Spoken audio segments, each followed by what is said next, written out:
200. Minimum Continue.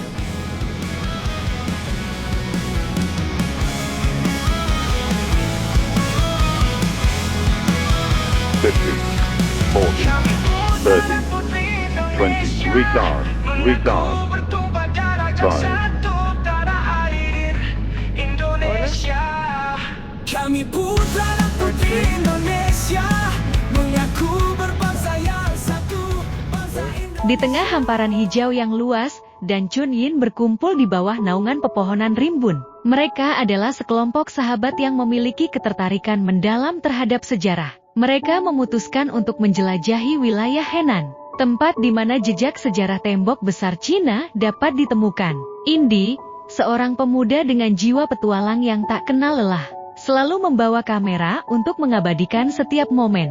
Ia memiliki senyum yang menular dan kemampuan untuk membuat semua orang merasa nyaman. Yuka, sahabatnya yang cerdas dan penuh rasa ingin tahu, selalu membawa buku catatan untuk mencatat setiap informasi penting yang mereka temui. George, seorang arkeolog muda dengan pengetahuan luas tentang sejarah, seringkali menjelaskan detail-detail menarik tentang peradaban kuno. Terakhir, Chun Yin, gadis lokal yang memiliki pengetahuan mendalam tentang budaya Tiongkok, menjadi pemandu mereka yang berharga. Mereka memulai perjalanan di desa kecil yang dikelilingi oleh pegunungan. Dalam perjalanan, mereka bertemu dengan penduduk lokal yang ramah, yang menceritakan kisah-kisah nenek moyang mereka dan bagaimana tembok besar dibangun. Tembok ini bukan hanya sekadar bangunan, kata seorang kakek tua dengan mata yang berbinar. Ia adalah simbol persatuan dan perlindungan.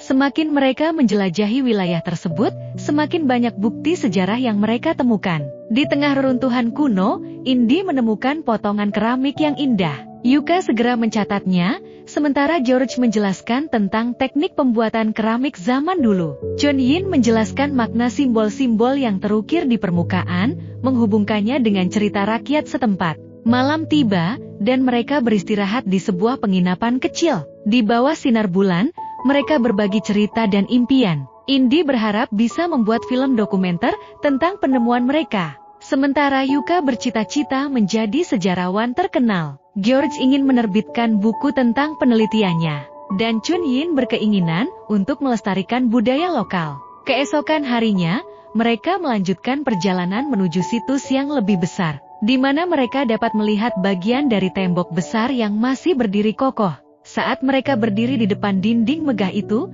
mereka merasakan getaran sejarah yang mendalam. Kita adalah bagian dari cerita ini, kata Indi, mengarahkan kameranya ke arah tembok. Dengan semangat yang membara, mereka bertekad untuk menggali lebih dalam, menemukan lebih banyak bukti, dan menceritakan kisah peradaban Tiongkok kepada dunia. Petualangan mereka baru saja dimulai, dan setiap langkah membawa mereka lebih dekat ke jantung sejarah yang menunggu untuk diungkap.